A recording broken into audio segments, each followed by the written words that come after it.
What is it? Yeah. How do I?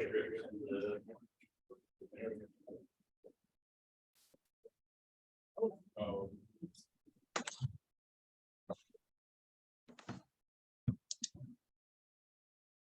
Good morning, guys. Morning. Sorry, I'm running a little behind. Good morning.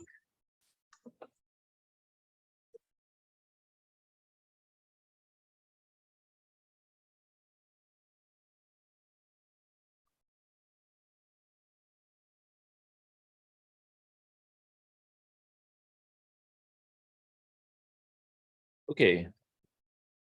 Let's go ahead and get started. I think maybe everyone's gonna be in person today. We only got 5 people in here. A lot of people on the Zoom though. The table started to lean a little bit this way.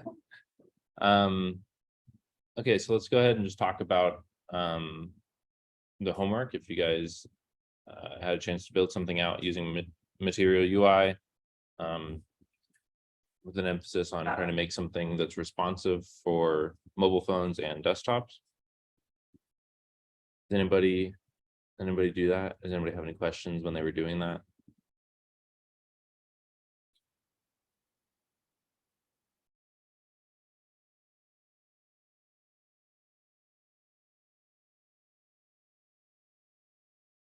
Everybody loved it. Okay. Second I thing. followed. I was gonna What was say I that? followed it. Started following a tutorial. That. So yeah, I took a different approach. I started following a tutorial of like a dashboard build out. Which is pretty cool. I had like day and night mode that you could click that would kind of change the background and stuff.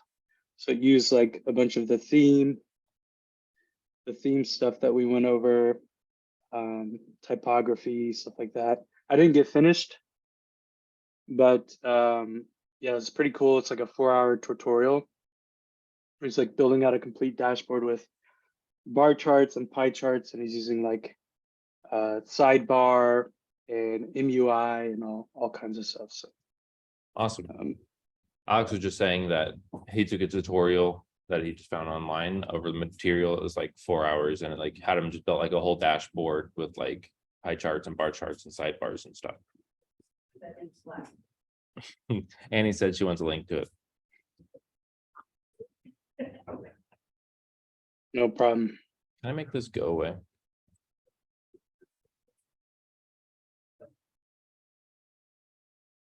Just make it look like this. Okay. Second thing is our warm up for today. So we kind of touched material real quickly, talked about it a little bit. Now we're going to talk about like probably one of the most important libraries that is like almost baked into React at this point, but it's still technically its own library and its own package. And that's React Router. And so like now today, what we're really thinking about is like interacting with the URL and all that comes with that. And like building multiple like different pages into your application. So it's not all just on a single page. And so for the warm-up, I want you all to just like go to a website that you use a lot and just kind of as you navigate around to like into different things, like notice how the URL is changing. You know, if it's /contact or something a lot more complicated, or if there's like a ton of crap in the URL, like actually like really look into like what are those things and how are they affecting what's on the page.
Okay, guys, did anybody find any kind of good examples of like interesting things in URLs?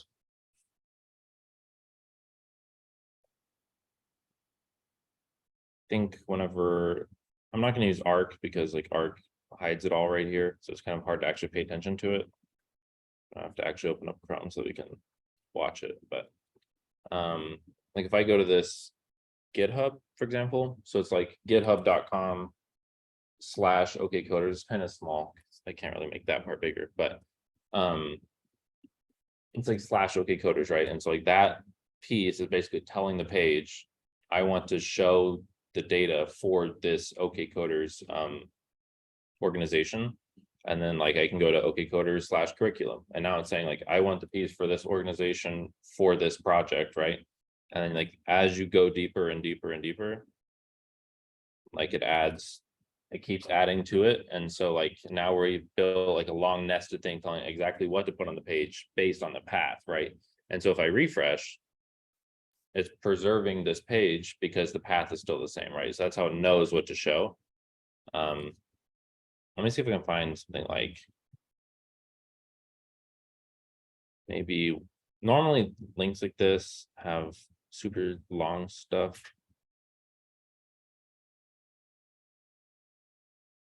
Yeah.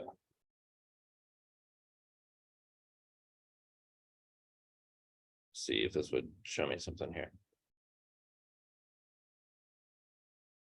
Yeah, so this is just like a Google URL, but it has, can I open this in Chrome? Damn it.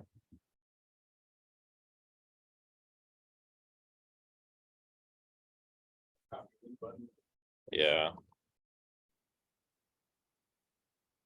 So like you can kind of see it's really long. So it's /URL, and then it has an entire URL inside of that. It's what's called like a search parameter.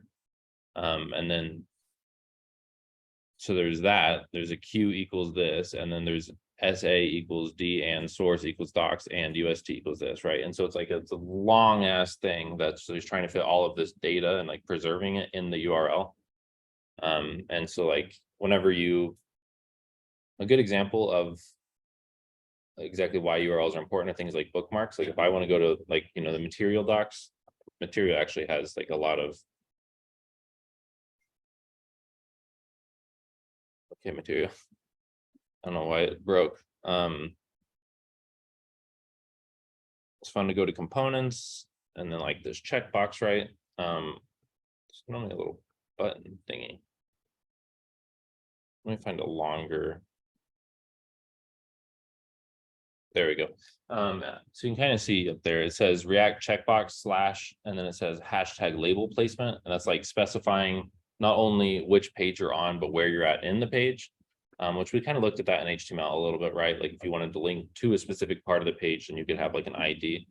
And so like all of this is being handled specifically just by the browser's underneath location store. Like it understands how the URL changes and everything like that, right?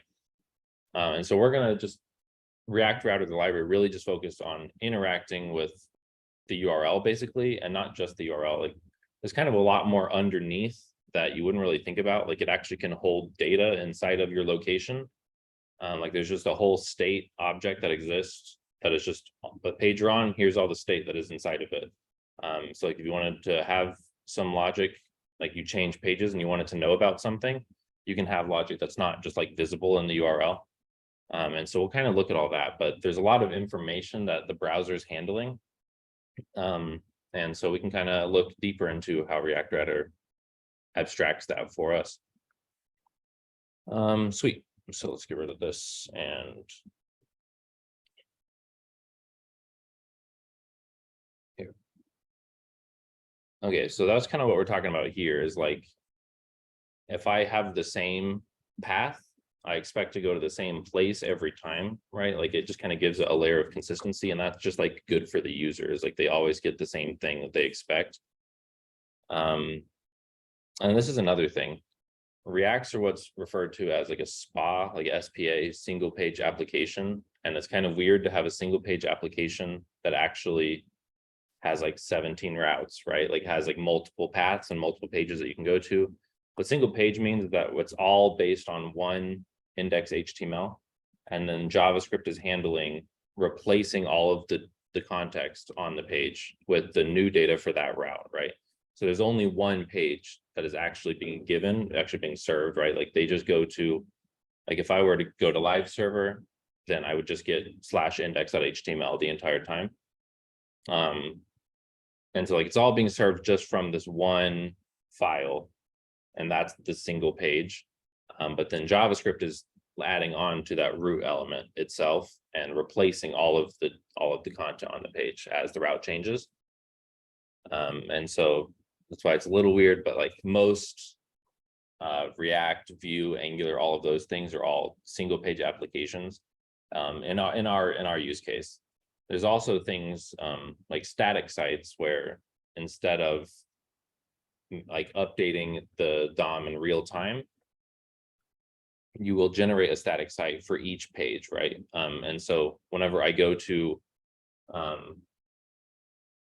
github.com/this page, then that page is actually already generated. And so it's actually going and fetching that entire HTML file that is basically being compiled down into one page that is always the same. There's no interactivity on it. And then that just gets served. And so then each of those pages, GitHub could do it like that for all we know, right? Like this could be just one page that gets served. And then you click here and like this is now another page that gets served. And so like this could be a multi-page application if it was like what they call static. But for our case, we're just looking at SPAs or single page applications. And so let's look a little bit more at like React Router actually has great documentation. So we're kind of going to look through some of that today. And so this is kind of talking about what I was saying, that the browser has its own history underneath, right? It's a little small. It's a little big, maybe. You guys can see.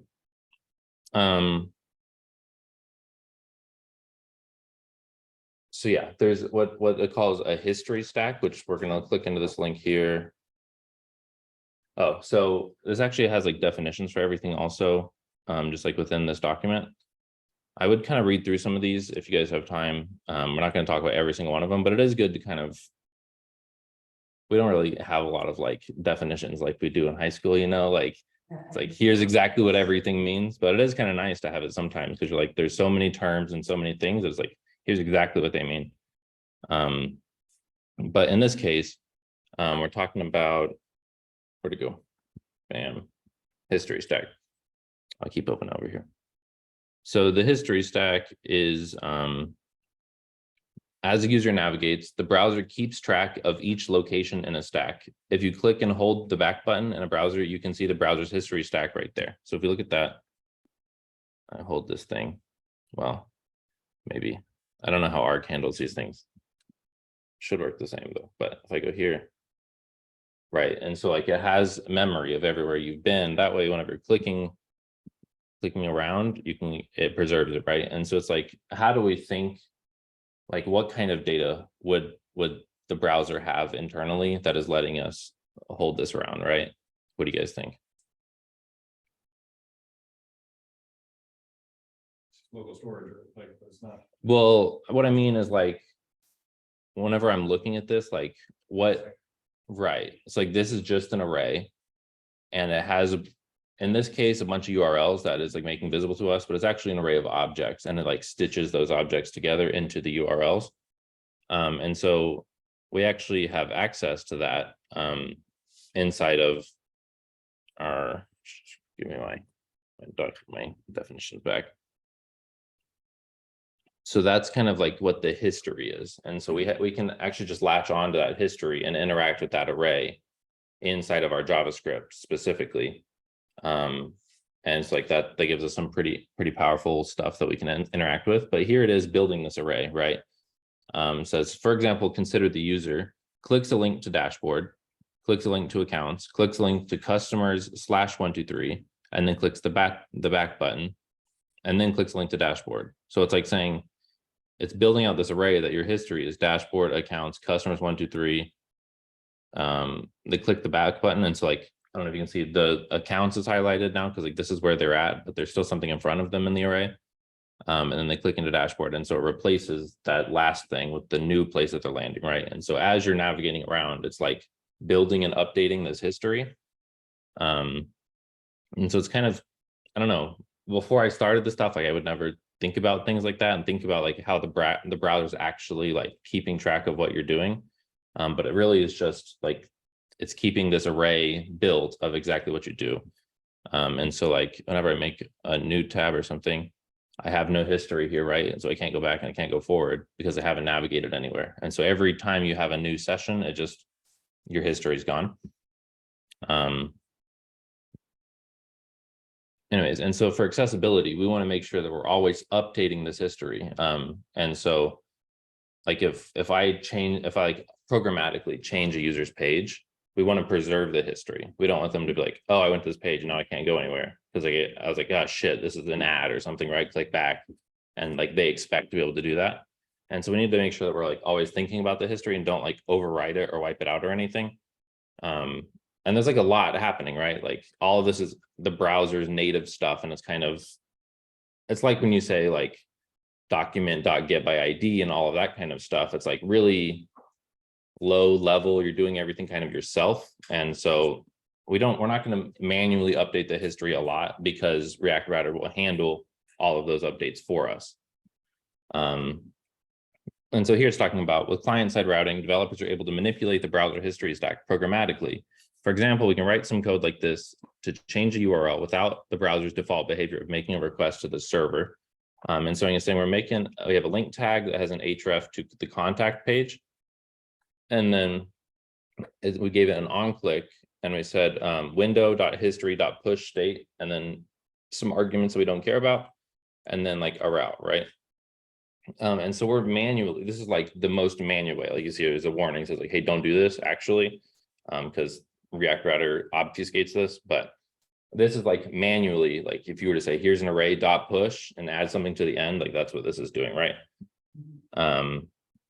So the code changes the URL, but doesn't do anything for the UI. So it's not handling like the URL changed, but like we're not going to get a re-render in React. Like we need to make sure that our React knows to show a different thing once the path changes. And so like there's like an event listener that you have to add that's like when this event changes, like this history state has changed, then I do something and like show different code. And so like you can see why it's all like super long-winded to try to navigate around with JavaScript specifically. Like you could just link everywhere, but then you have to use HTML to do it, right?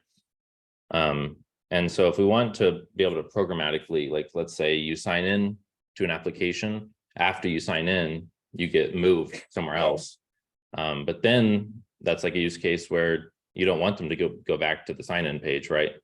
So you need to like be able to control exactly what the user's history and flow and everything like that looks like, right? Let's see if there's any more interesting, this is stuff we don't need to talk about right now. And then I think the next thing we talk about is locations, which is kind of already have open over there, but what are we doing? There we go. Why is it so tiny? Is this maybe natural and I'm just used to it being big now? So let's look at like what's on a location. Location meaning exactly where you're at this moment, right? Like what exact data is the browser keeping track of to know where the user is at underneath, because that's kind of something that we can hook into a lot. And like we can say the window.location.path name is this value, like we're at /contact, right? What should we show when we're at /contact? And so like this is a way that we can like access that data is on your own current location. And so these are like the underneath browser stuff, is that this location object exists on the window. So anytime you're in JavaScript running in the browser, you have access to this window object, right? And so the location is like actually just a regular browser concept that, again, React Router is going to wrap for us and kind of take away the robustness of it. Again, don't actually access anything with window location. This is what the React Router location object will look like. So it kind of mixes a little bit of the window location stuff and also has some extra stuff on there, right? And so there's the path name that is, in this case, /barbecue/pig pickens. And then there's a search value, which is the question mark and anything after that. And so in this case, there's a campaign equals Instagram. So that's like some state that they set in the search value. And then there's a hash, like where on the page they want to be is #menu. So they're like at just specifically the menu part of that page. And so this is basically like building a big URL that contains exactly where everything looks like, but in the representation of an object, right? A representation like our JavaScript can interact with and access. And then there's also this state, which I briefly talked about. We're not going to look a whole lot at this because it's not exactly the most common place to just like pass a bunch of data through the state. And there's also a key, which I think is just something that React Router uses internally.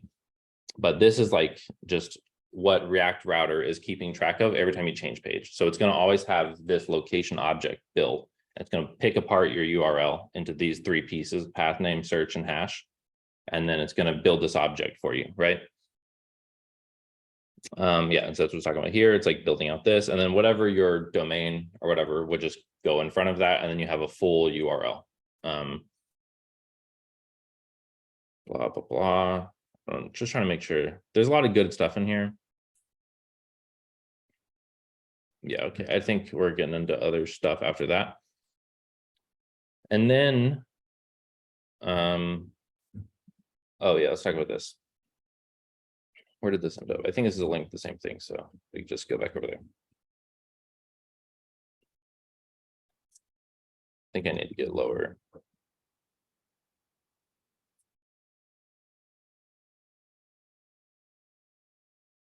And smaller so I can actually see it. One sec.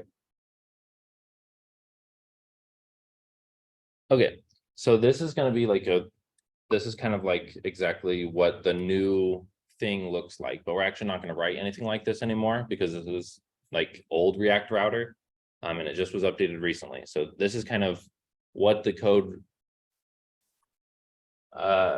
We'll just talk about it and then I'll kind of explain it. And so we've got this routes component at the top level, right? This is basically saying, hey, inside of here, I'm going to define all of the routes of my page. And then in this case, we've got one individual route, and it's got the path of /. So just like your home route, and then it says render the element at. And so this is saying anytime they're at /, just show this component. And so whatever's an app is just going to get shown on that route at all times, right? There's also this route index, which is basically just saying anytime we're also at /. So it says the parent route, it's a nested route, right? So the parent route is /. And then this one is teams. So that would be /teams if you're building like the step down to where we're at. And so if it's /teams, then we're saying we want to show this teams component, right? This one has an index, which means that if we're at // like we're still in the same spot, just /, then we're going to show this home component, which is like these are kind of both being rendered at the same place. And we'll kind of talk about that because it's a little weird how it handles this nested routing. But basically what you need to know is that it's going to render both of them, and it's going to determine what goes inside of where, and something we'll look at later. But this is kind of just showing us exactly what the route tree looks like in a component form. And so it keeps building out, and you see here we've got a colon, and so it's teams / team ID. So it's saying if I'm at home /teams /something, it's going to take whatever that third parameter is, and it's going to store it in a param, which is the kind of term that we use, a parameter, and it's going to call that param team ID. And so it's basically a variable. It's like a path variable. And so anything that ends up right there, like I could say /teams /ASDF, and then now whenever I'm inside of my code, that like the URL says ASDF, but I can access that through team ID because I basically named that place. And also it's created a route there for anything that is /teams /something. And now it knows I should show this team component because it's /team/something. But if I just say /teams, then it knows I need to show the entire teams component, right? And so it's kind of like, where the heck am I at? And this complicated web of shit, and how do I know what to render, right? This is kind of, like I said, the old way. And so we're not actually going to have to write anything like this anymore. And the idea is that these look like React, but they don't render anything to the page, right? Like, it's basically just a bunch of logic that says, I need to take my path and compare and figure out which thing to show, which component to render. And so like routes is just a big definition of all of these individual routes. That is a web of stuff, and we just kind of let React Router figure out how to render it, right? It used to work like if I had /team ID and /new, is kind of what this is talking about down here, is that in the old way, anything can fit into team ID, right? Like that is just a placeholder for any value that shows up in the URL. So for example, just so we're all understanding what that means, right? Like if I say, it's not going to go anywhere because it's just GitHub, but if I say I had /teams and I had the next thing, my team ID, whatever it was, let's say it was 1, like I'm team number 1 or something, some unique identifier. Normally it'll be like a super long thing if it's an ID. So let's like just say this is our team ID. So the path actually looks like this. So it's expecting anything to go in here, right? But in our case here, we also have something, a path /team/new. And so like this says, hey, what if I had /new right here? How does it know that new is not a team ID? Or if new is not this other actual nested path that we need to show this other stuff, right?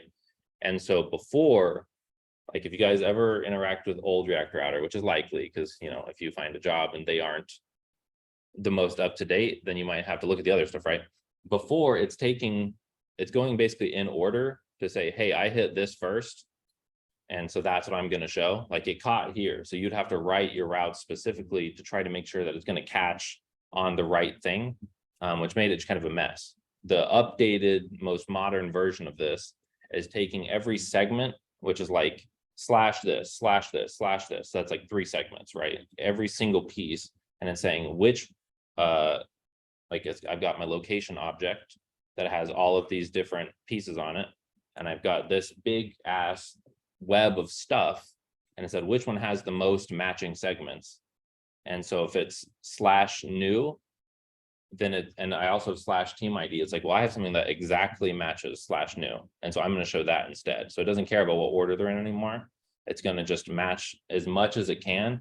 And so if something's a 90% match and something's like, yeah, it's like halfway close, but that was up, it's still going to go with the 90% match. So it's a lot smarter now.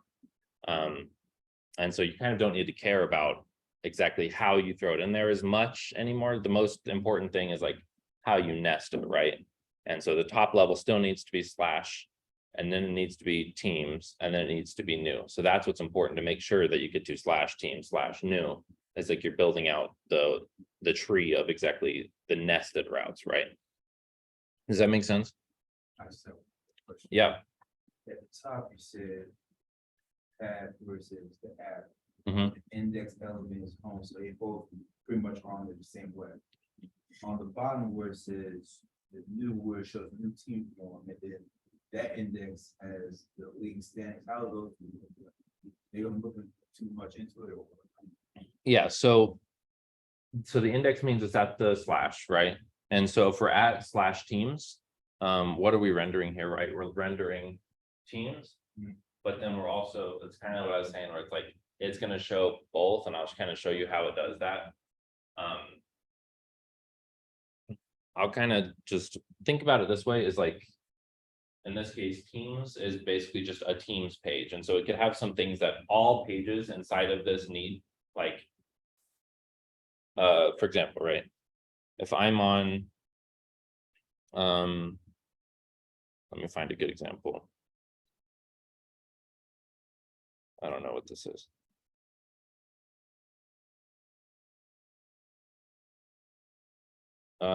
Maybe. So this is what a pull request page looks like, right?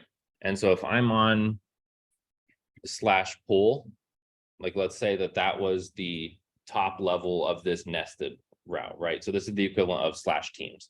So then every pull request is going to have this section over here that is going to be the same for every pull request. It's going to have reviewers, assignees, labels, projects, right? And so like maybe That'd be the next element, right? that would be the parent element, is basically determining like, hey, all of the pages in this route are going to have this same component. And so the parent element can render just that component. And then the index component, like let's say if I'm at, I don't think this actually worked, but so right now we're at slash pull slash something. And so it's rendering the child, but I don't think there's something that, sure. So pulls, this doesn't really work in this case, but the really high level thing is that we're at slash okcoder slash curriculum slash pulls, whatever, right?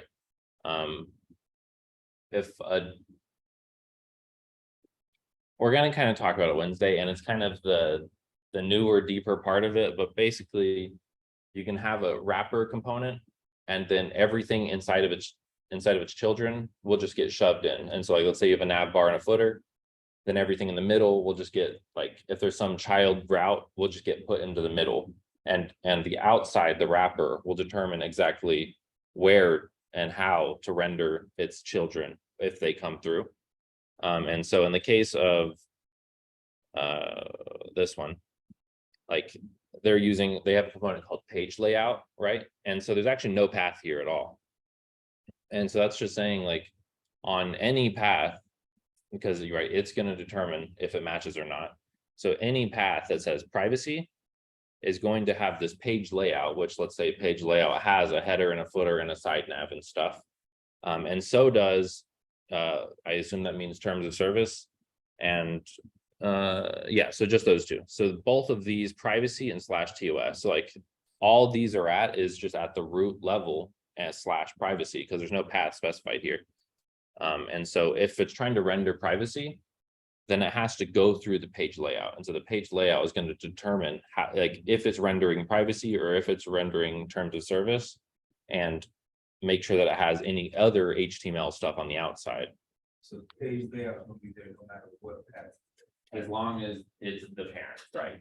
Right. For those two, they'll have page layout, and the same as for teams. So let's say that there's a specific teams layout, then the teams will have the wrapper stuff, anything that all teams pages need. So even if it's team ID slash edit new, or just the index of just slash team, the league standing, it's going to render all of those. However it decides with, you know, they all have this logo in the corner that needs to be there because all teams pages need to know, or something like that, right?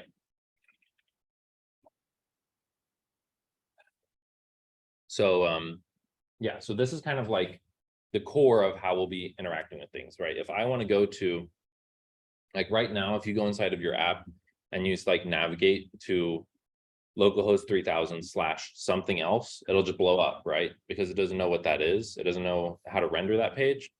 And so this is basically saying like, I need to tell it to put something there and to catch that change in the path, so it knows exactly what the URL is capable of handling. And yeah, so this is routes, and this is kind of the core piece that we will interact with a lot. Is I want to define the routes and decide which components should be shown, right? See if we can dig down a little bit. Okay, and so this is basically saying, hey, this is the route config tree in JSX things that we're familiar with, like inside of React, right? This is what it boils down to, is actually just an array of objects. And so it's like our routes is this big array. And so like up there, we had this big app thing. And so like, there's all of the things that live inside of this. My freaking not great with the trackpad anymore. All of that stuff is going to boil down to just this big object, right? Slash path, and it says this children item that's going to define all of the paths underneath. And so here we say, okay, index is true, element is home, we got the path is teams, element is teams, and then the teams has its own children. And then this one says index is true, league standings, team ID. And so it's catching team ID, You can even go past team ID, so /team ID /edit, right? So it's a special page, different from the first page, but it still has relation to that team somehow. And then like creating a new team is this page, right? And so that's just that one page. And then the same with the page layout, like we were talking before, like the parent is this page layout component. It has the children of /privacy/2 TOS. And so this is the exact same representation. And so this is how we're going to be writing it, as there's the most up-to-date React router stuff. You just skip all of this, like trying to write JSX and like trying to order it all properly. And you just say, okay, here's my object. And because all it's going to do under the hood is going to take an object, like it's going to boil down all of that React code to look like this object. And it's going to take your location object, and then it's going to see exactly what to render, right? And so we're just kind of skipping a step of it, trying to figure out exactly how that tree boils down into this object structure. That way it's just simpler to write, it's more straightforward. And sweet. So that's kind of like how we're going to define our routes like that. And we're going to go through it all. I just think it's important that a lot of the stuff, if you never think about exactly how the URLs work, then you're just gonna be like, all right, we're just gonna write it, we're not gonna care, and then you're gonna run into mistakes because like what the heck is happening, you know?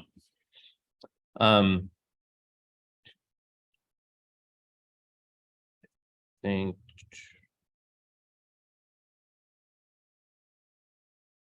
oh, what happened?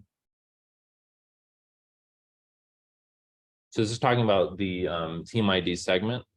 This is called the dynamic segment of the path pattern, meaning it doesn't match the URL statically, the actual characters, but it matches dynamically and can fill it in.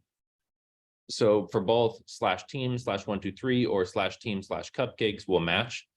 And we call the parsed values URL params. So in this case, our team ID param would be 123 or cupcakes, and we'll see how to use them in your app in the rendering sections, which we will look at that later. And then here's talking about ranking the routes and deciding exactly based on your path, which of these is closer to the match. This is talking about how we have /teams and /team ID. We kind of talked about that a little bit. And then 3 of these don't have a route, this is kind of new, like not having a route. This is all kind of the new stuff. And so we'll kind of show exactly what that looks like, but I don't think I want to look at this a whole lot more because I think we kind of covered the important things. Rendering, blah, blah, blah, blah, blah, blah. Yeah, so here's a practical example of how it used to look, right? You're used to the top part, root equals create DOM, get element by ID root, and then root.render. And in this case, in our create React app code, it would just say app there, right? And so instead of saying app, they put all of this route definition stuff, and that's deciding exactly what to render, right? As you see, it's wrapped by this thing called the browser router, and that's kind of the next thing we need to talk about. And so none of anything works unless you're inside of a router. That is the component that holds all of its logic and determines exactly, like, that's what it uses to let you hook on to the location, to the history, to decide exactly what your current route is, stuff like that. And so this is like where all of their logic lives, basically. And so we need this to wrap our entire app, basically. So it needs to be like, just put it as high as you can. Everything inside of your app will just be below it. That way, inside of your app, you'll basically be inside what we call a context. And so it'll have context to like understand the location, your routes, everything like that, right? And so you don't really need to worry about exactly everything that it does. Just put it at the top level of your app and know that it's holding all of the logic, handling, rendering your app, basically. Sweet, blah, blah, blah, blah, blah. And I think that is good enough for that. Okay, so let's talk about building some stuff now. This kind of be the next step. So we're going to just take a second. So this is all talking about like navigation and like interacting with those properties later. And so for now, we're just going to just build an example of I want routes in my application, right? And so I'm going to go ahead and create a new app. I got too many freaking windows open. Get this out of here. Okay, so I'm in module 4 day 6. I'm going to say create React app And I'm just gonna call this React router. What I do. Oh, yeah.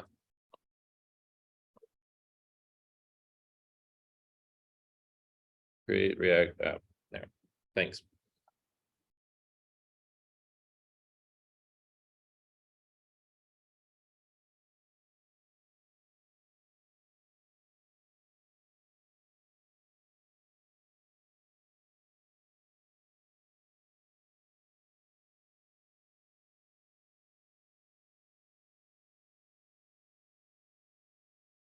Wi-Fi slow in here, I guess. There we go. Too soon.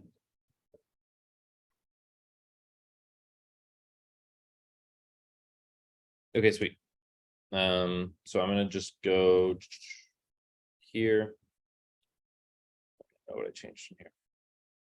If I go into this React router folder, into source, into app.js. So Annie, I'm gonna go ahead and do what they did also. You can delete tests, logo, web, setup test. You can delete all of that stuff. I know that matters just for clarity. Day 6. Make sure I didn't delete the wrong stuff. Okay. Now if I go into my terminal and I say ls cd into this React router application, npm run start. And I have a question. Yeah, what's up? Why do you do npm run start instead of just npm start? It's just a habit. He said, how come I run npm run start instead of npm start? It's kind of the same. I think npm start is technically a shorthand, but if you wanted to run, so like what that's doing is it's running scripts in here, like right here, start, React scripts start. I don't know, maybe you don't actually need to do that anymore, but it used to be you'd just say npm run a command and it would look for it inside of the scripts folder. Ah, okay. Have it now. You don't have to do that if it works without doing that.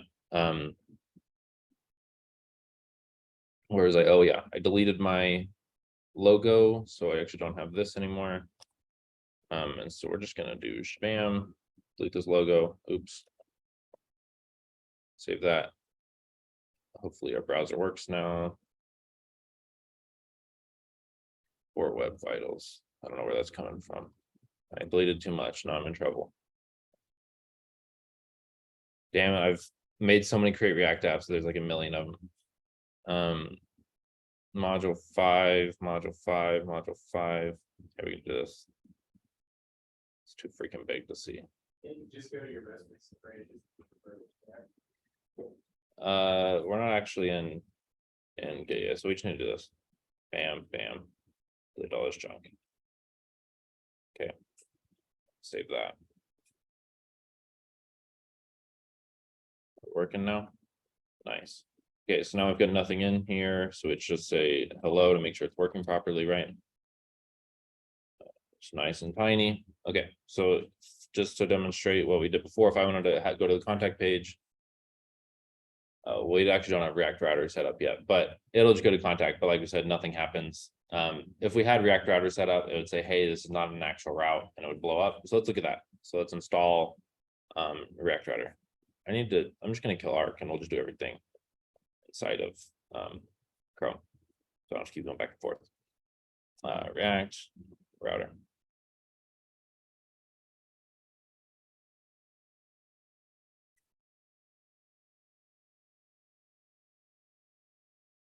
Here's my installation. I don't know.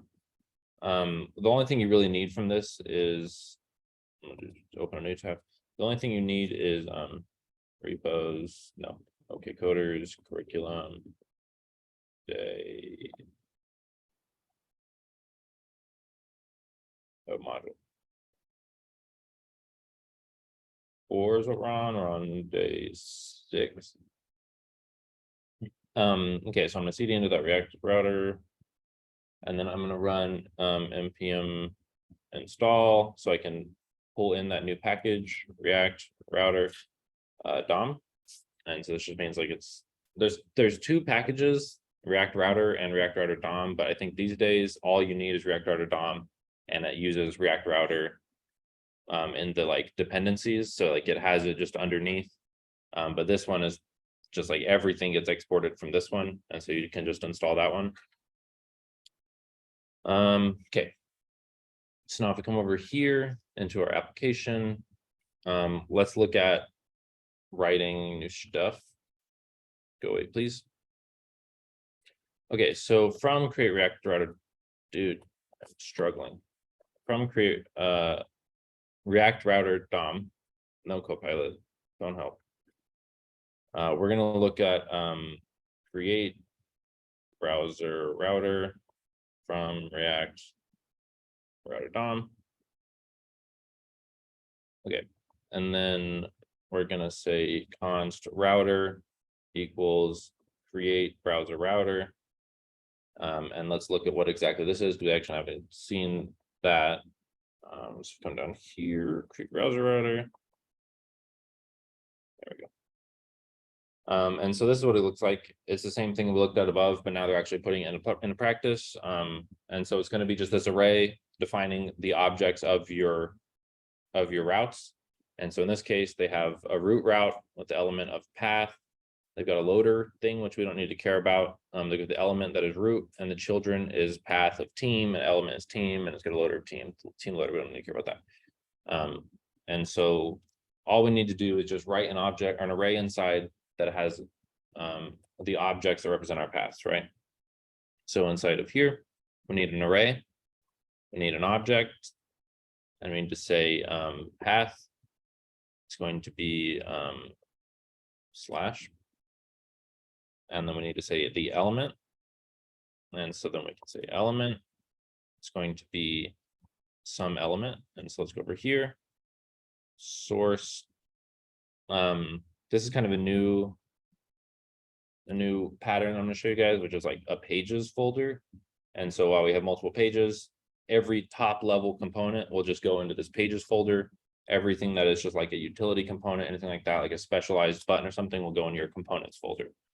So I'll make a new file, and I'm just going to call this like dashboard.tsx.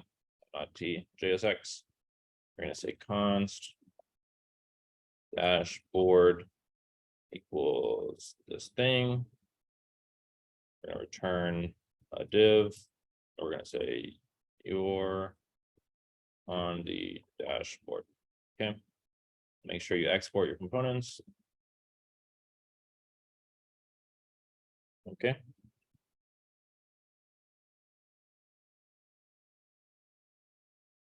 Let's go over here now. We're gonna give it that whole dashboard component. I need a comma because it's an object. Nice. Okay, so now we've got this router defined, right? It says it's never used. And so like if I go to my application over here, we're still on /contact and it still says hello, because like we've just created this thing in memory, but we've never actually like passed it to our app.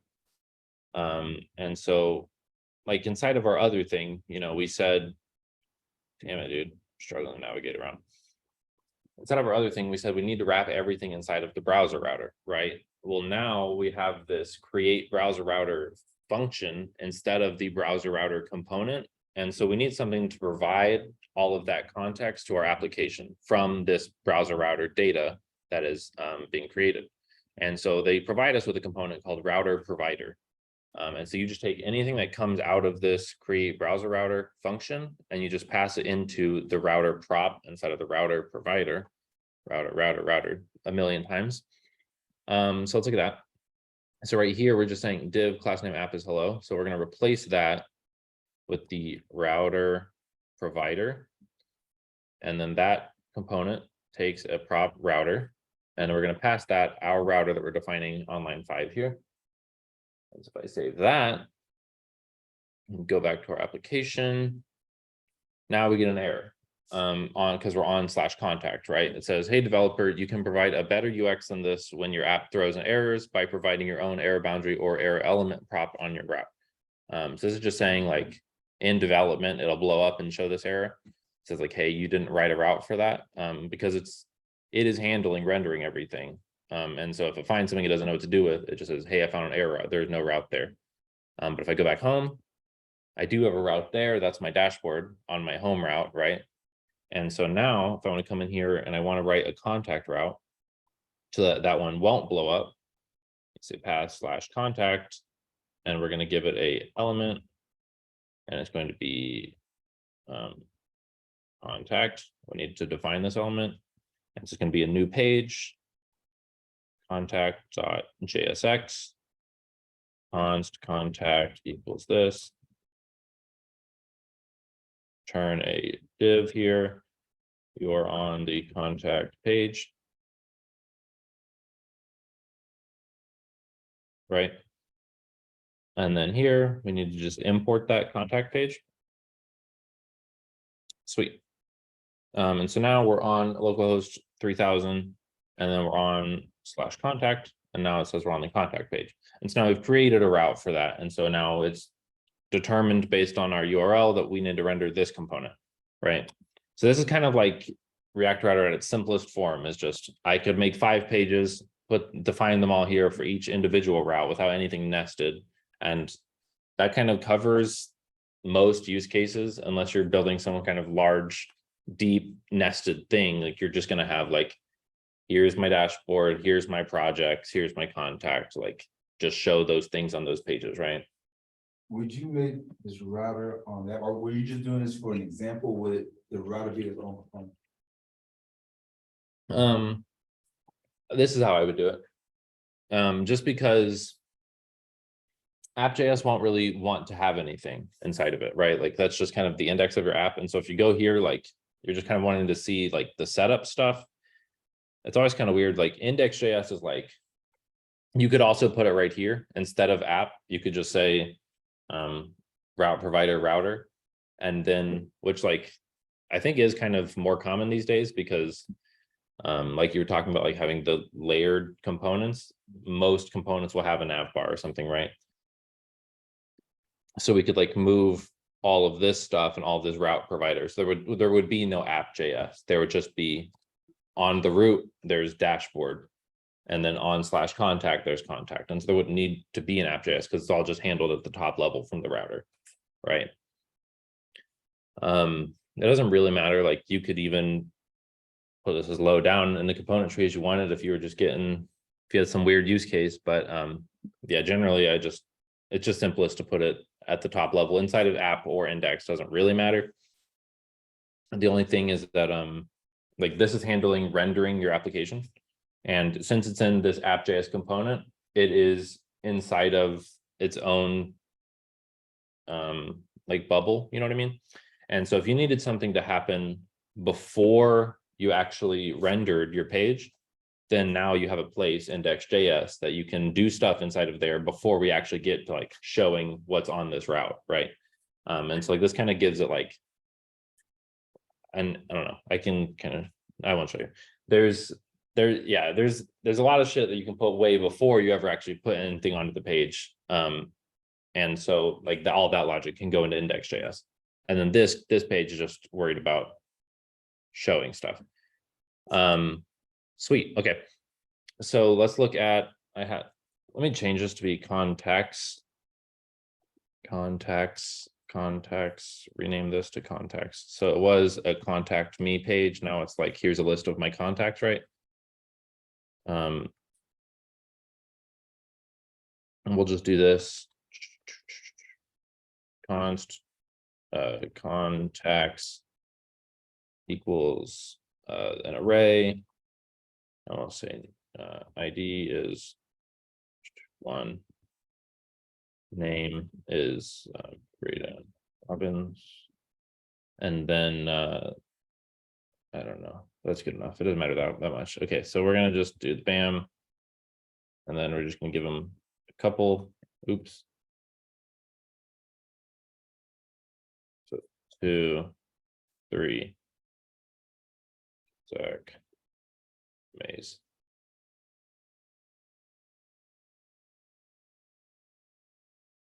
Okay, so now I've got like some contacts, right? I can come down here, and instead of this, we're gonna say my my contacts page, we're just gonna say contacts. I kind of want to do this inside of a. It's always a div. We can go ahead and pull in our material stuff and just have that handle a lot of this for us. So let me say movie docs material installation copy. Okay, so I'm going to come here and I'm going to say npm install all the material stuff that I need.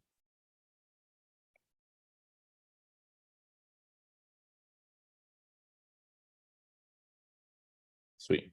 So now I'm going to come here, and so I can say, give me a stack.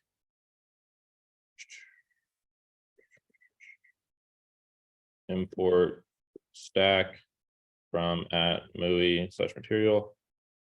And then inside of here, we're going to say contacts.map. We're going to say this is going to be the contact. Oops.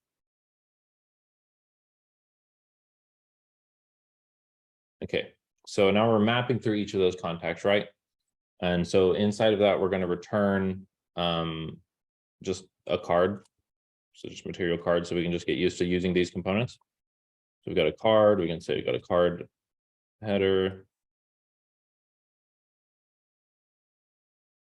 I could break the, why is it so big? No wonder. Like, this feels tiny. So what it's called? Card header. Card header. And then we're just going to say here's a header. Card content. And we're going to say contact dot name.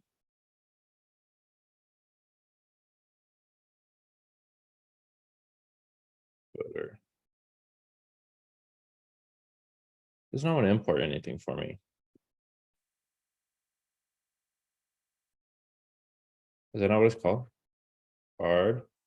Oh, action area. That's what it's called.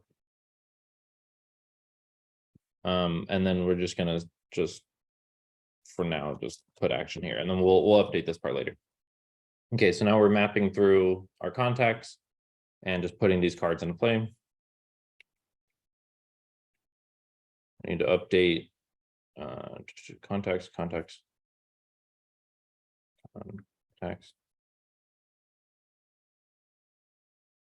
Contacts is not defined, so save this.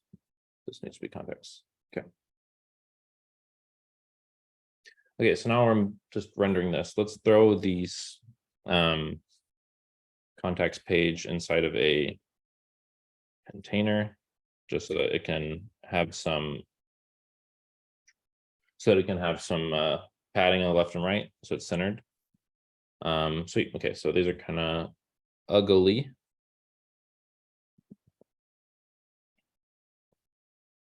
If I wanted to add inline styles to this, do you guys remember what prop I need for material? SX, yeah. And then that takes an object, so I need double curlies. I'm just going to say margin bottom is 10. Okay, so now I've got all these separate things. I said card header, and I don't know that this actually takes children. I'll just take title or something. Yeah. So title is header for now. Very descriptive that our header says header. Okay, so now I've got some cards that look beautiful. And so that, like, on this page, we're just mapping through these things, right? But if I wanted to go to /contacts/ whatever my ID was, right? So then I would need a route that would be / like contact ID, something like that would go here, whatever the actual contact ID is, right? So in my case, my ID is 1. And so I need, whenever I go to /1, I needed to know that I want to show just my information, right? And so then in app.js, we need to add a new path under this, right? We need a children. And it's going to be an array, it's going to be an object, and the path of that child is going to be a string. It's going to be contact contact ID, right? And the element that is going to render is going to be contact detail. So now we need to define contact detail. Contact detail dot JSX. Do the same thing here, const contact detail equals this thing. Return div. I want to just make it a block or a box, the same thing, right? Just make it familiar. You're on the contact detail page, right? And I need to export this. Contact detail. Default.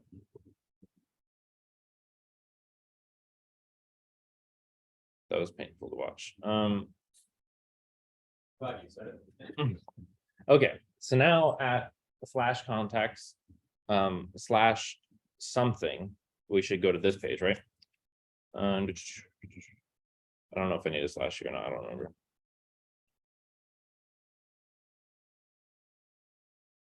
Why do I have nothing? Go out of here. Contact detail. You're on the contact detail page.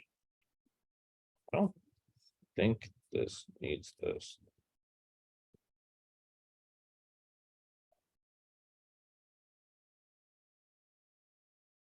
Let's look at our documentation for nested stuff again.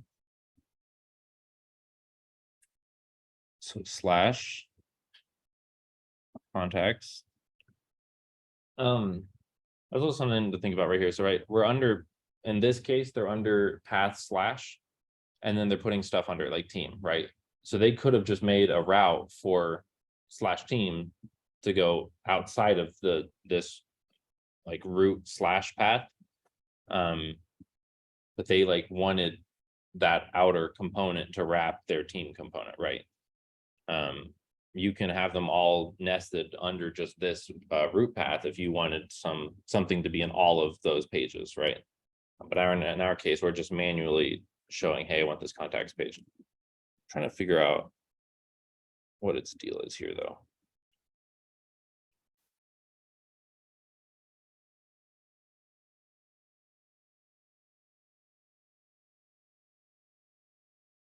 Go back to our thing here. Read me. Patients. Here we go.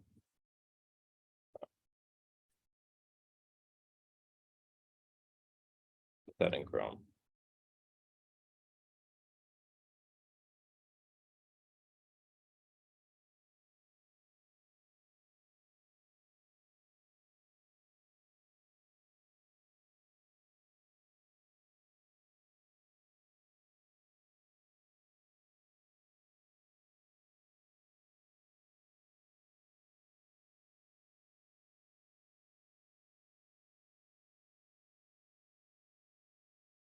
I think I'm writing this in the wrong way. So on path contacts, it's going to catch and it's going to show that. I think what I'm actually meaning to do is say path is contacts. I think I need another child here, right? And this one is going to say index is true. And it's going to say element is contacts. And then we need to delete this, right? That was trying to make that the parent that was rendering these, but I never told it how or where to render it inside of this contacts page. And so it was catching this, and then it was just showing it because I never told it how to handle the slash ID part of it. Now, whenever I've defined it again, it's saying on slash contacts, render this page, on slash contacts slash ID, render that page. So I think this should be a little different now. Yeah, there we go. Okay, so on contacts, we've got this page on contacts /1, this ID, we're on the contact detail page now. Cool. So that all kind of makes sense.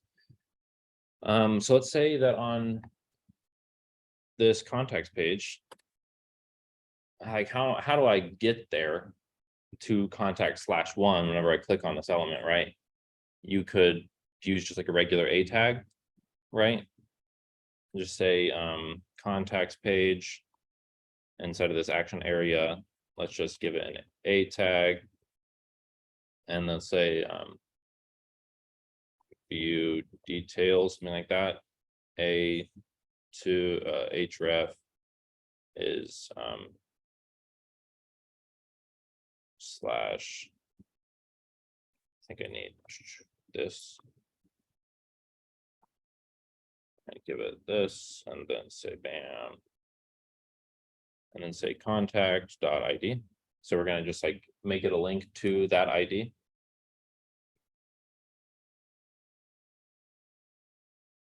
But this replaced the whole path instead of just contacts, right? It went to /1. I think I need to do just this, maybe. Get back, the details. So like we did that right, but I don't know if you can see how it's flickering. Like it's the same thing doing this as me taking this whole app thing. Go away. This is like whenever you're saying an A link to this page, it's the same thing as I were to create a new tab and just go to that. As re-rendering it, is rendering that page for the first time, right? And so it's starting from the very top and rendering down, where that's not really how we want to do it with React, because like we want to just render just the piece that's changing, because like even if there's an app bar and a footer and all of this other stuff around that component, we don't need to re-render all that stuff. And so React is handling React/React Router are handling whenever the navigation changes, updating just the pieces it needs. And so we don't want to actually refresh the whole page, especially if there's like, we got to this page and we made like a bunch of requests here, and then also higher in the tree, we're making requests. Now all of those trees, all of the requests higher in the tree, like we're making those all again because we're redrawing the entire page, right? And so you're also like, any state that you have has to get redrawn because it's only valid in that one session, right? And so like if you entered a form and then you navigated, like that form state has now been reset. And so we need to replace this with something that is actually smarter, that knows how to navigate around, but not refresh the entire page, not like make a new page instance. And so React Router has covered. They have a link that basically you'll never use A tags whenever you're navigating between your pages, probably ever again. The only time I really use A tags now is if I'm actually linking like to an actual other website, right? Any navigation inside of your app will always just be links. Sweet. And so it doesn't actually take an href anymore. Now it takes a to prop. And so you're saying link to this place. I actually don't need all of this fancy nonsense since it's just the contact ID. There's no reason to wrap it in a string. So now we're saying linked to this contact ID. Can't stand this. So one sec. Name ID. Contact name, contact.id. Jesus. It's bad today, guys. Sorry. Okay. So now I'm here. I come here and I say link to page 1 and say there's no flickers, none of that. It just replaces just the stuff it needs, just the context of the page, but it never redraws the app. So everything at the top level, it never has to refine the root element and like start at the top, right? And so that's like any kind of links that you want to make. So like, let's say I've got the context page. I'm gonna have I don't have anything super specific that matters. Path is, I don't know, menu, right? Yeah, 11. Element is not a string, a menu. Not like that, like this. And then need new page for menu, spam, menu.jsx, const menu.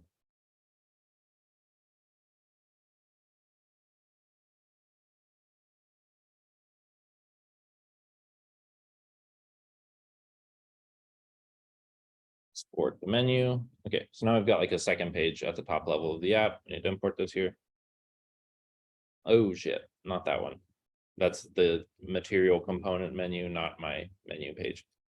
So you could like write anything here, right? Like, you know, it just wouldn't make sense because this would get huge, but you could just write a div and everything inside of it right there because it's just rendering whatever is right there.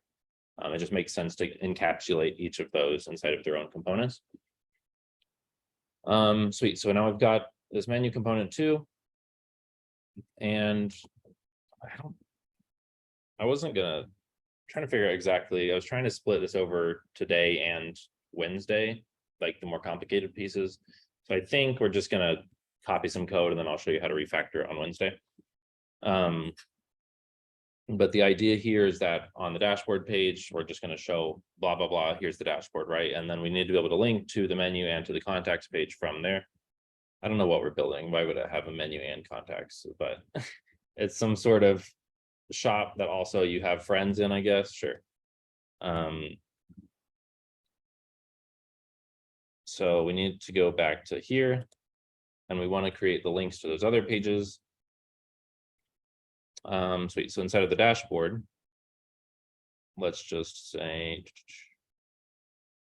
I've got a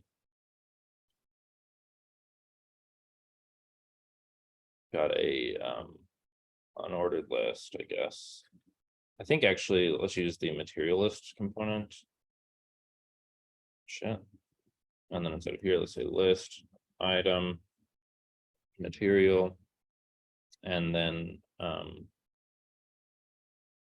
there's actually special things, right? Like what if I wanted to use a link because I need to use React Router's link, but I also want to use material components so that I can have it look and match the same stylistic feel of my app, right? So this is kind of where they match up, is that, and it's also why it's kind of nice to always use the most common thing, is like they're aware of each other, right? And so if I come in here and I say, instead of material UI and I say React Router, it says like, hey, here's integration with React Router, like it kind of already knows. And so it's importing this link and all of the routes and stuff from React Router DOM. I know it's kind of tiny. Blah, blah, blah. Let's find what we're looking for. There we go. So the list item, that is a material component. Sorry, it's so small. The list item takes a component prop and you can give it an entire component. And so it's basically just going to render that component and wrap it how it needs to look. And you can pass in the router link, which is a, they're just renaming this. I don't know if we've talked about that. So they're named importing link and calling it router link inside of this page. And so they're just passing router link to this list item in the component slot and calling it a button, and then also giving it a to prop, because if you're telling it, hey, I want it to be a link, the link still takes the prop to, and so it needs to pass that down. And so let's just take this stuff and put that inside of here. And then list item, we don't actually need this, so let's just call this a link from React Router DOM. It doesn't like button. I think that's not up to date. I think you can just say to and it knows what it needs. And we actually don't need to spread any of these other props on there. List item text is going to be primary to, in our case, it's going to be string, she's us contacts, and then icon. We can make an icon too. And then the to is going to be to our contacts page, right? So contacts. And it's a link, and I think that should work. And so then inside of here, let's just copy this and do it again for the menu page. And so now I've just created like this thing. Go to contacts, and you can hit the back button, go to menu, and you can hit the back button. And it's like we're preserving all of these values, and you can go all the way back. And so like we're just building onto this thing, right? It's pretty, I think, straightforward, right? Like it kind of feels intuitive to just, it's just like special things, but like the important thing is that it handles all of the small details for you, and it does it in the simplest way. But now let's say, like what else? There's other ways to navigate, right? You don't always just want to click something and to go to directly to a page. And so like we need to look at like how to programmatically navigate, like navigate whenever I tell it to with a function call, like right in the middle of doing something else. So like you submit a form and then you navigate, something like that, right? Like you sign in, you go to a different page. And so we can do that too. And so let's look at how to do that. And so right now we've got all this stuff. Let's just add another one. Make it a path, and we're going to call this our login page, just because that's, you know, the most common use case I think of how you would do it. And so on the login page, we're going to need to write that, make a new page, login.jsx. We're going to say const login is an arrow function.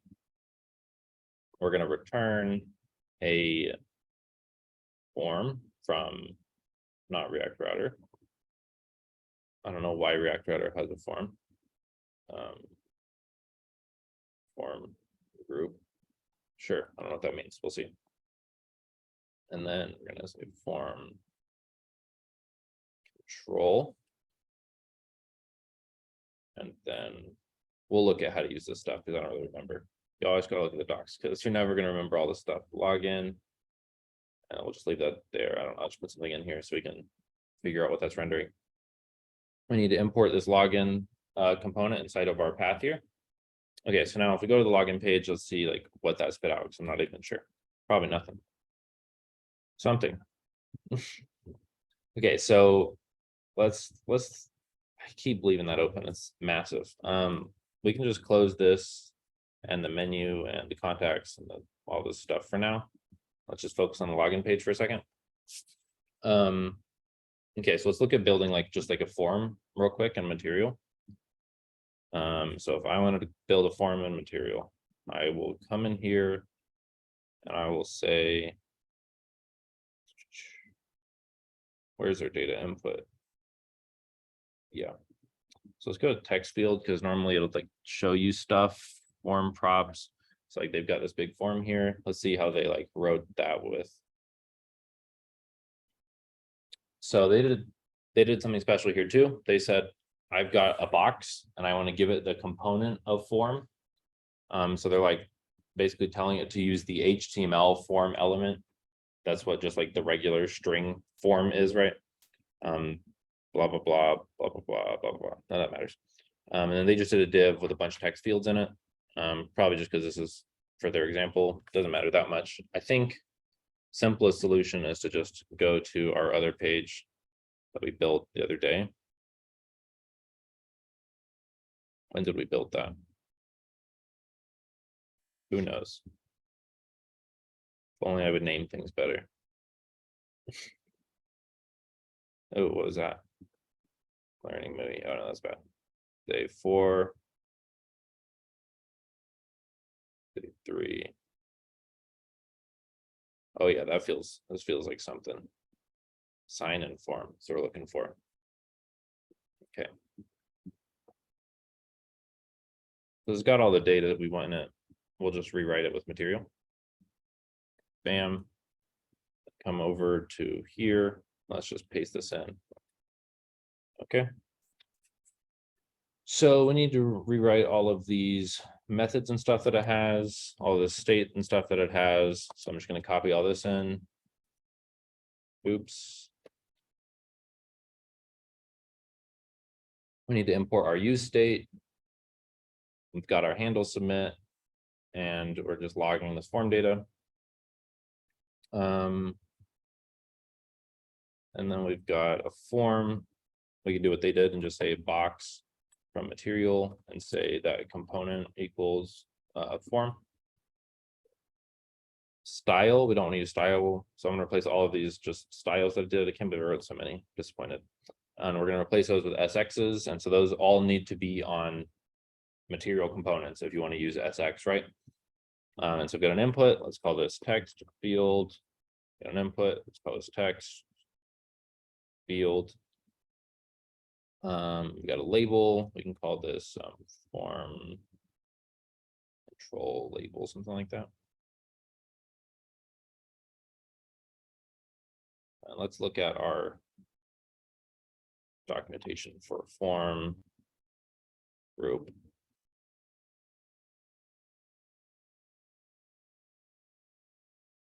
Maybe this is not actually what we need. Form control. Okay, so this is what we're looking for. So it's got a form control wrapping an input label, an input, and a form helper text. We can do that. Oh, I think so text field is the component that has the label moving up and down whenever you focus it. This is manually specifying, I want this label, this input, like individually. So if they don't want to use the text field component, they're using their underneath input component. But we can go ahead and just paste that in here. I think I don't know how I always get stuck like this. What is this? This was an input, that was an input. Okay, so let's just paste this junk in there, import all this stuff. Never share your email. I don't think we need this. We can see what it looks like though. Okay. So input label. So this input here is going to need all this stuff off this form value. So instead of my input, let's make that email, and then type placeholder. Placeholder will be going here. The value and the on change both will go onto the input. Save that. And then now we can delete this one. And I set that to width 100%. If I wanted to do that in material, I could just say full width on this input. It's the equivalent. So now I've basically just rewrote what existed there, but now it's wrapped in this form control that has a label and helper text also. You don't have to say, But it knows exactly what they should look like and how far apart they should be and things like that. Okay. So I think already described by my helper text. So we can call this email helper text. Okay. That's inside one form control. And so we can just copy this, put that there. And then we're going to say HTML for password. We actually don't need that SX stuff because I think the form control should have some sort of padding on it. So let's say HTML4 password is going to be email. And then this is going to say, instead of email, it's going to say password input ID is password. Then password helper text. And then we actually, let's just not even have this. We don't need one for password. Sweet. Now we can delete all of this stuff. Nice. Okay, so now I've got a extra thing here. We can delete that. So now I've got two form controls, one with label, email and password, and I've got a button down here, type submit. Let's make this an actual material button. Margin top, let's get rid of that. We'll see. I don't know if I need that yet. Variant is going to be contained because it's a big submit button, and color is going to be primary, whatever our default theme is, because we haven't messed with the theme, right? I'm just going to give this a full width also, so they'll all just be the same width. Okay. So now we have some aspect of a login page. It doesn't like my full width on these. So they're wrapped in this form control. I'm wondering if that affects this. you don't have to say full width equals true. You just put full width. Oh yeah, so that's the same. This is just, he said, dude, you have to say full width equals true. If it's present like this, like that's what you're saying. If it is present like this, that is the shorthand of just saying is true. Because if it's not there, then it's undefined, and if it is there, then it's true. It has no value. It just is the Boolean value true, right? So that's just like a shorthand. I think but full width means that it is width 100%, which means that it's only as big as the parent is. And so that means that my form control also needs to be full width if this input wants to be full width, and so we can inspect that. It's weird that they're not the same length. Let's see. Okay, so we've got the form control. If I say width 100%. Doesn't like that. Go deeper. Label. Width 100%. Oh, hang on. Oh, that did work. I just wasn't looking at the right one. Okay, yeah, so this needs to be, I wonder if it, yeah, okay, this takes it too. So I need to give it to both of those. There we go. Okay, so there actually is no margin between them. And so I wonder if this form control takes margin. I don't know what that means. Let's say dense. I don't know if that means the margin within it or around it. Let's see. Okay, so yeah, just put some margin around it. So let's say, what were the other options? None, normal. Sure. Okay, so let's give it to both of these. Margin is normal. It's something. Okay, so now I've got this, and then at the top, we just want like a big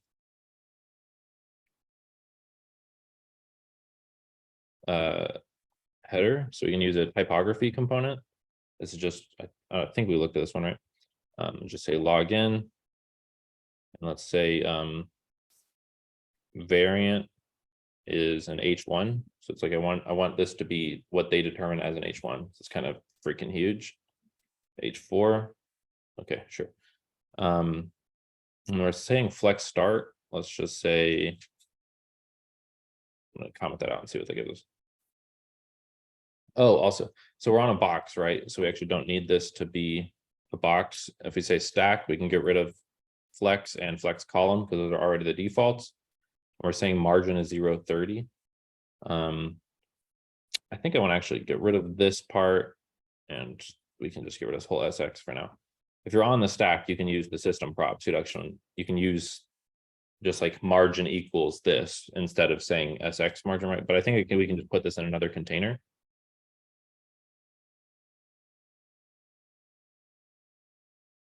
Let's wrap that in a container. So now it's got this, you know, shit out of the way.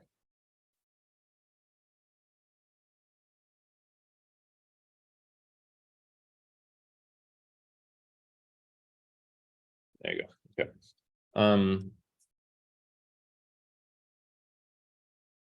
And I want that to just be centered.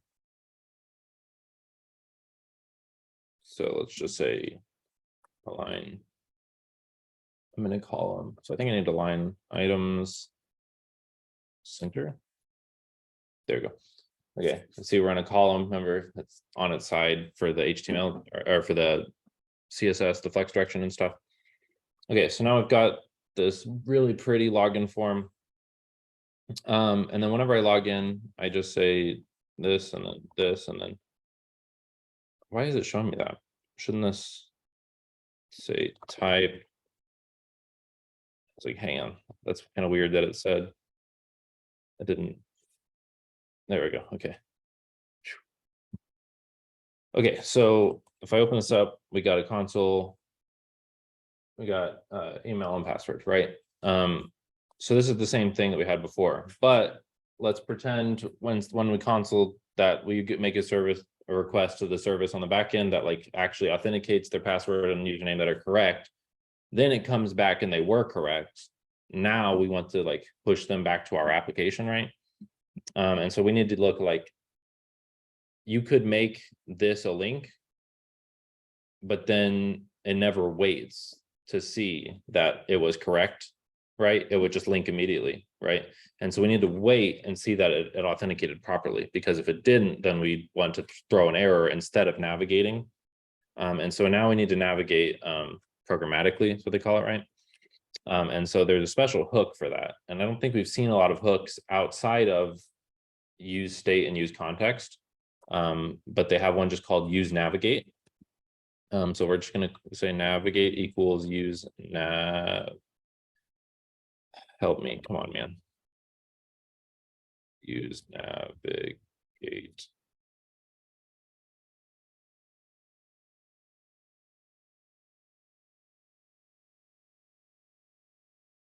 Okay, so this navigate function, okay. I was gonna make sure it understood what I was saying. So this is a hook that returns a function that you can call when you want to navigate, right? And so it just defines this function on this component, right? And so then if I come down here, I can say navigate.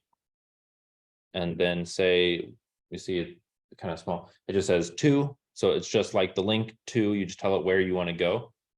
And so whenever you're navigating, that's kind of the issue we saw earlier. If I say slash something, that means go to the route slash something, like a full path. So I could say navigate to slash contacts slash whatever the ID I want to do, like 1.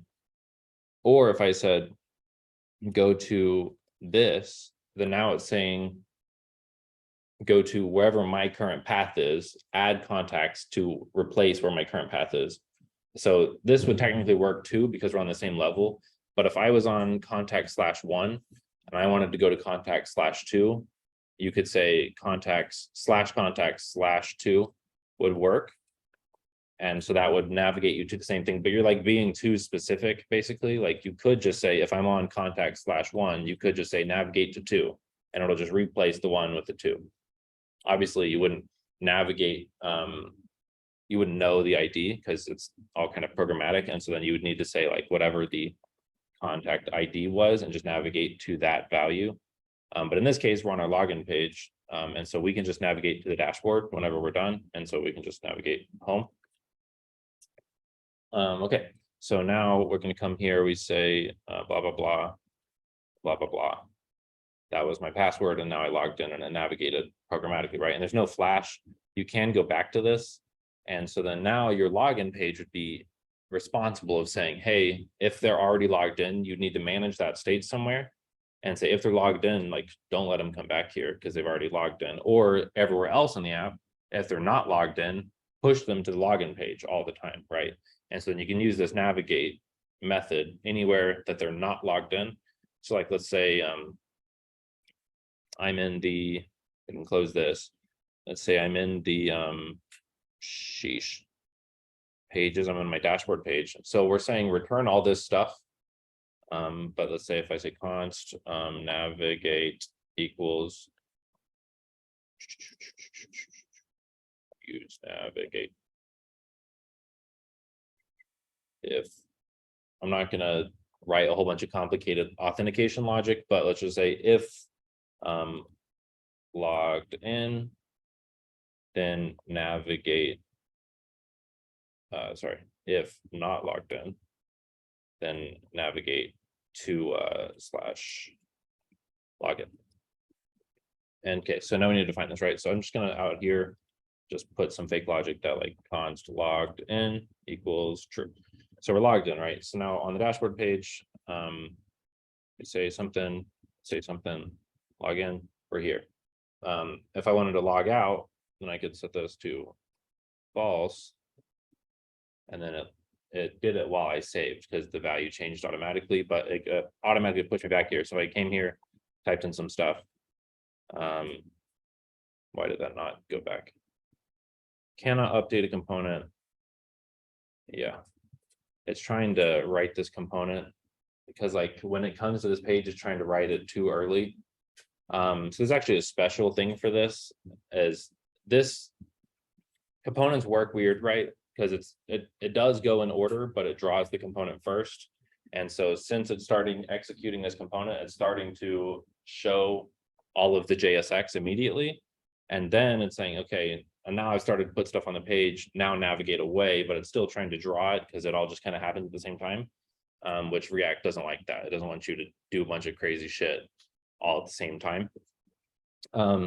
And so like this needs to execute, it needs to run, use navigate to give me the function back to call the function, right? And so I think they deprecated this because I don't see it in their docs anymore.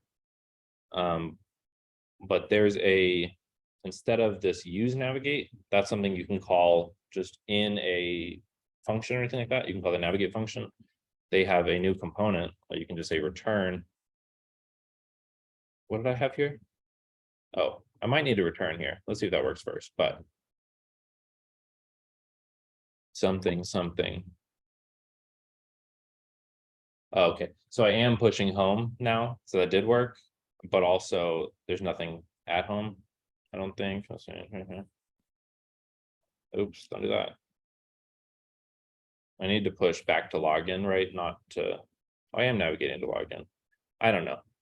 This is not how you normally do it. So the idea is that we want to return JSX from a component, and we're returning whatever the result of this function is. And so there's actually a navigate component also. And we're going to say navigate to slash login. I think this should do what we want. Let me get rid of that. So something. There we go. So it still doesn't look like it likes that. What's the deal? Something. Okay, now it's good. Maybe it was just from the last render. So like we logged in and immediately hit that page and went back because that page thought we weren't logged in. And so you could put that same logic on every page. If you're not logged in, navigate to login. And so this like protects your routes basically. Sweet. We'll look at this more because I think this is a cool thing. Next time, let's make sure that there is nothing else super importante. What am I looking for? Close all this shit.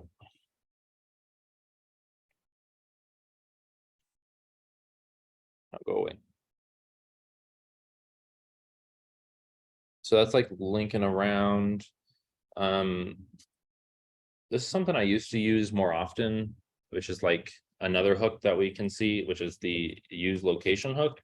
Let's say const location equals use location. I haven't had to use this in a long time. But this is basically to the effect just saying, give me the data that you're capturing in your state, your location state, and now you can access it and use it in your code, in your application, right?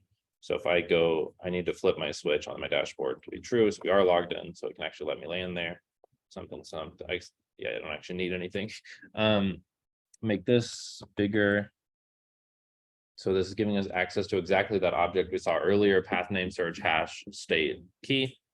And so if you wanted to do something like, if you're on this page, whenever this component renders, or, highlight this nav link that you're in your nav bar because you're on that page, you can check this value and say, okay, if like I'm rendering the contacts nav link, I want that one to be bigger and white and, highlighted. And so you could check this value whenever you're rendering that page to make sure that the path name matches the path name of your element. So like we've got these two links here, right? And so it's a text, it's a color is yellow or something. Does that work?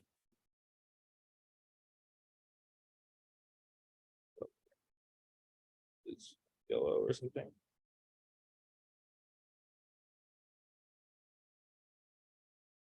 I don't know if it takes that success. What does this want from me? Does it take CSS colors? Or regular colors? What is that again? A list item. Let's look at the documentation.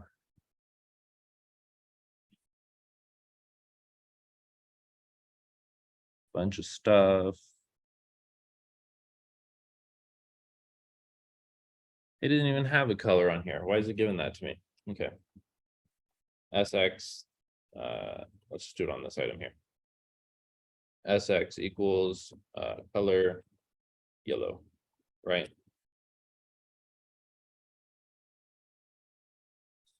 Should I clicked on it? So now I've got this nice, beautiful link. We can make it something less ugly, red, sure. So we use red to mean that's the one that we're on, and the other one is just its default color. And so if we say, do some logic in here that says location has this path name.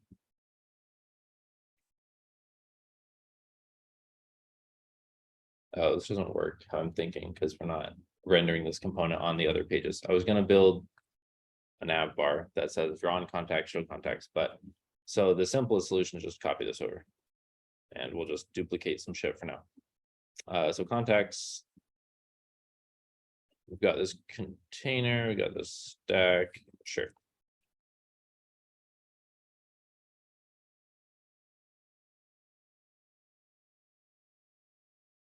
Okay, so now we're on this page. Go to contacts, and we're still showing those two things. So now inside of here, we want to say const location equals use location again. And then kill that out of here because we're not actually going to use it. Okay, and then inside of here, where you have that path name variable or property on this object, so we can take that off. Say path name equals our current path for this thing that we're trying to render here, which is contacts. Then make it red. And if it's not, then we'll just say unset.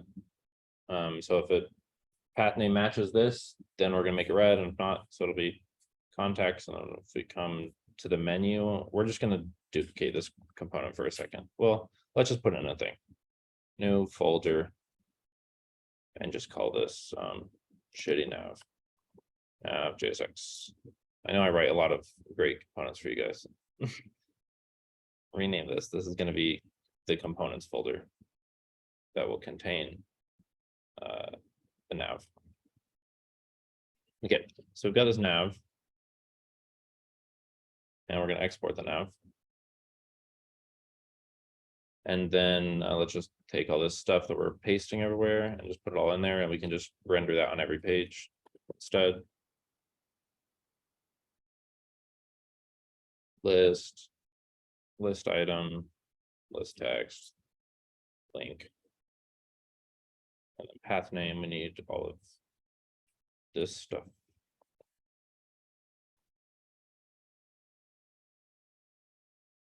Sweet. Okay. And then inside of here, we can just say, give me the nav, and render that, and then get rid of this, and get rid of all this stuff. Okay, and then this one is just gonna render the nav. We can get rid of all this stuff too.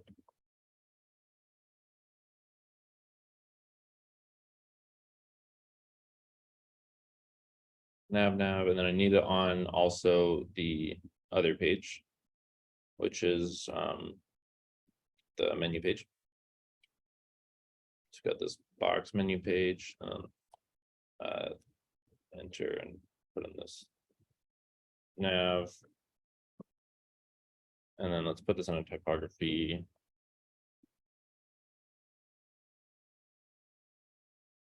And then make this a variant of H4, so it's just like a big header thing, and then I have the nav below it. Okay, so we go to the menu. Oh, we didn't wire up the second one either. So let's go to our nav. We just need to copy menu, so this should need to go to menu. And then we need the same logic here.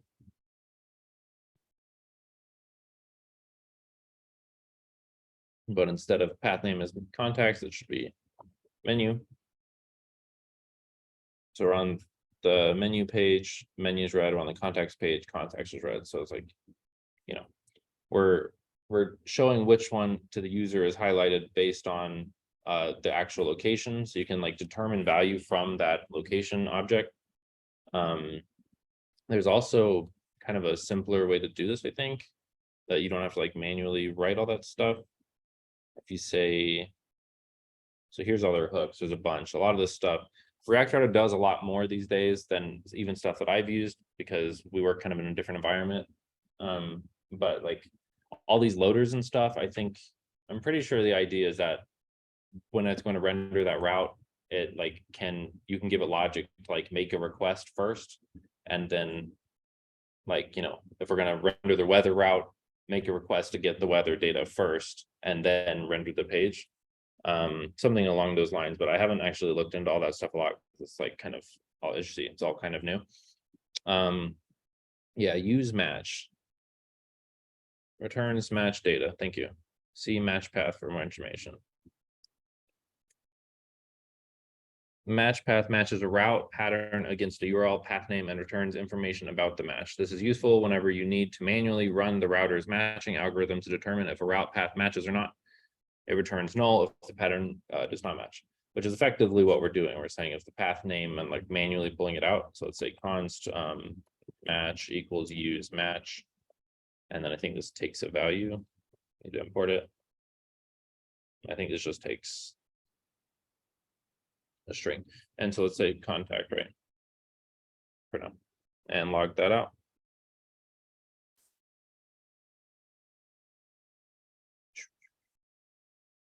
So we're on the menu page, match is null. We're on the contacts page. Match is also null, classic contacts. Okay, so now we get this object. And so if you just wanted to do something with that, instead of saying, this is also kind of the nice part about having things componentized. Like right now, we just have each of these things on the same page, which means that they're in kind of the same bubble. And so whenever I call this hook, I have to say use match as contacts. I could call it again and say const match equals use match for menu, and then they call this like contacts match menu match. I can do something like this, right? But then it's like duplicated. And so if I just wrote a lower down component that's like a nav item .jsx, then like I only need to do that once. Then also I'm repeating contacts here, contacts here, contacts here. And so that kind of feels like it should be one variable. And so then that lets you pass it as a prop, right? And so I can just take this whole object here and say const nav item equals this thing, return this stuff, and then export it. Bam, bam, link, bam, text, bam.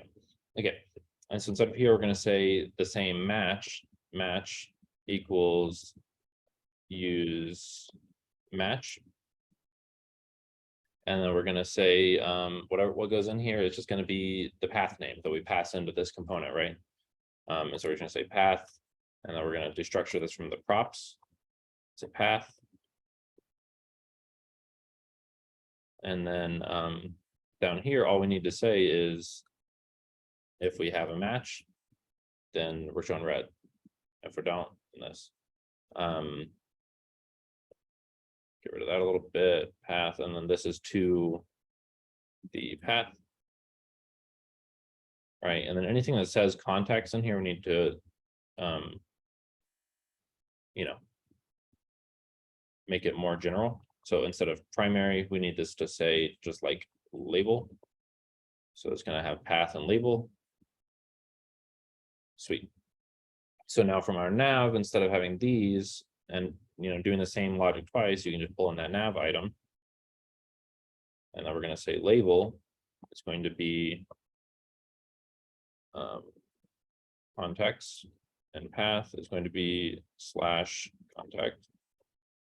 And then we can just take that and then do this again for menu and menu. And delete this one. Now we don't need all of this stuff anymore because all of that is being handled inside of that other component. Okay. Now we go back, we should have the same thing, but now it's all encapsulated inside of itself. And so each of these is just checking this path against the path that React Router has for us. And so this is probably how I would do it. Just make them all as small as possible, make this nav item component. Obviously, I'm not focusing on looks, it's not my thing, but this is like kind of the functionality behind building something like that, right?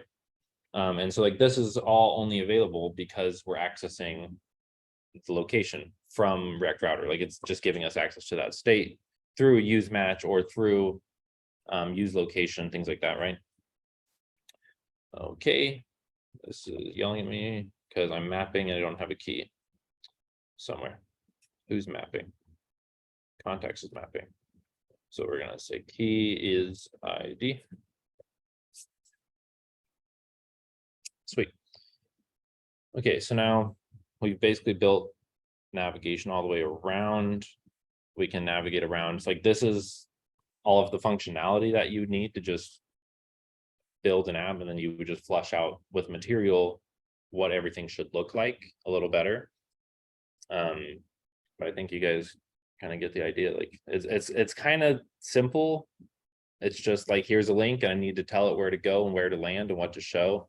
Next week, what we're going to build out is I'm going to really sit down and try to make something look good with material. And we're just going to try to like completely marry the two. We're just going to build out a nav bar and like a real nav bar and a real layout. And we're going to talk about like, all my pages are going to have this nav bar, and we're not going to have to import it in every single place and call it like how we're doing now. And so that's kind of what material is going to help me build it, and React Router is going to help me show it in the right places and make it less repeated. Sweet. Okay, so that is I think enough for today. So I don't think there was anything else super important inside of here. Use params is the same. I was kind of wanted to talk about these a little bit, but they're not that important really a lot to me anymore. Like I used to base a lot of logic around the URL a whole lot, but it kind of gets, well, let's talk about use params real quick. So what that means is that whenever I go to this contact page, contact detail, whenever we're inside of here, we have another hook that React Router DOM gives us. So we can say const params equals use params. And so that's it. And then we can log this out and see what it gives us, right? So whenever I click here, we've got this params. And so it built this object because our params, we told it that this route was called /contact ID. And so anything that was in contact ID, anything that was inside of that path, inside of that segment, it stores in this object of params inside of that name because I called it :contact ID, right? And so if I change my path inside of my app.js to be just ASDF, and now like that is where it's getting that from, right? It's like I'm telling it exactly what that path is. And so if I change this back to contact ID, inside of here, the idea is that by having an ID in the path is like, now I know the ID. And so then I would say, like, when I get to this page, use effect, and then get imported, only run once. I would say console.log fetch the user data for the ID,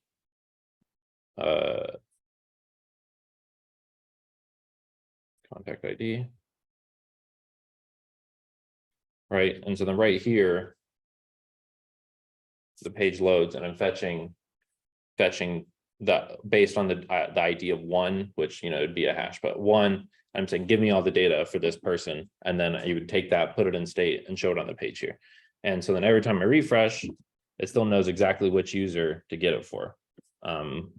Without doing that, then whenever I show this page, I no longer have the context of what I'm trying to show. And so that's kind of how you'd preserve it. That's kind of it. The other thing on here was use search params. And so that's the same thing, but instead of the parameters, the :ID, that would be the aspect of doing this, like Q equals whatever. We've seen this already whenever we did the weather stuff. If I close this for 3 weather source app.js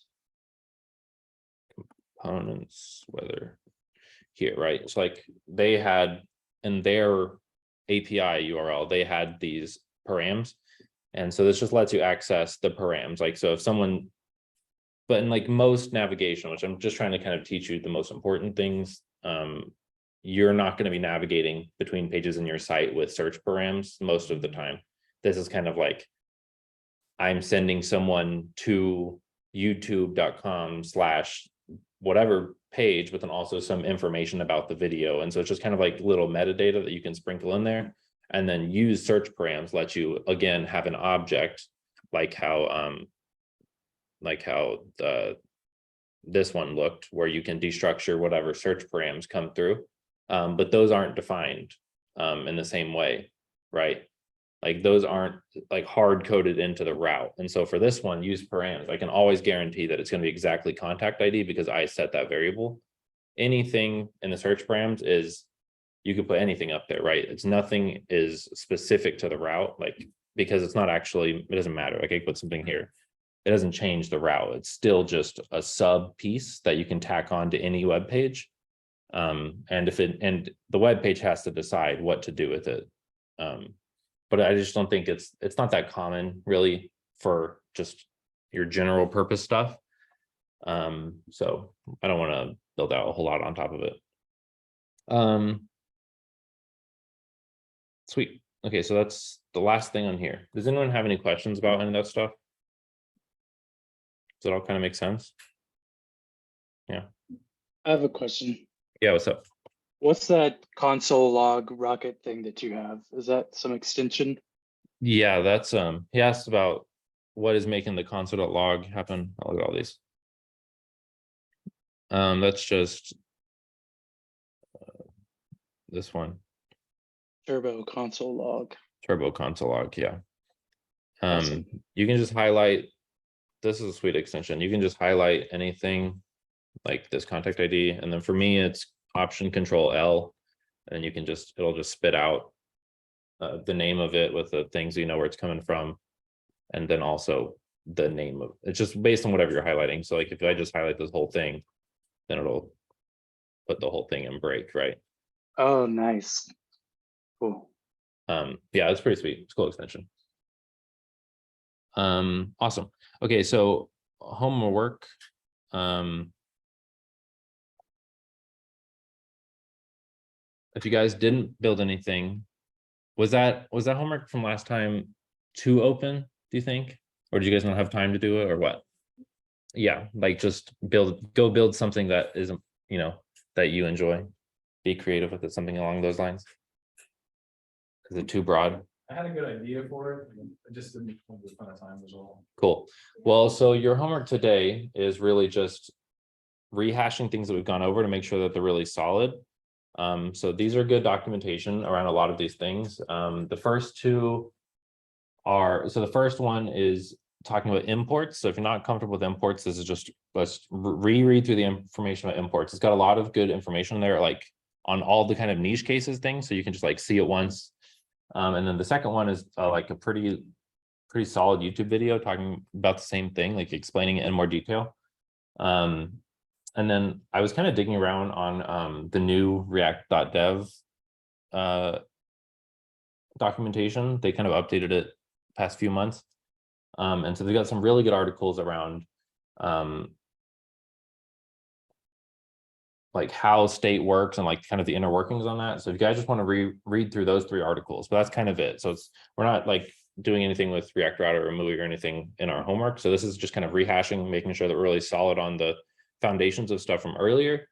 And then if you also have time, then just build on the homework from last time, and then maybe just try adding extra pages in there and links that navigate between them.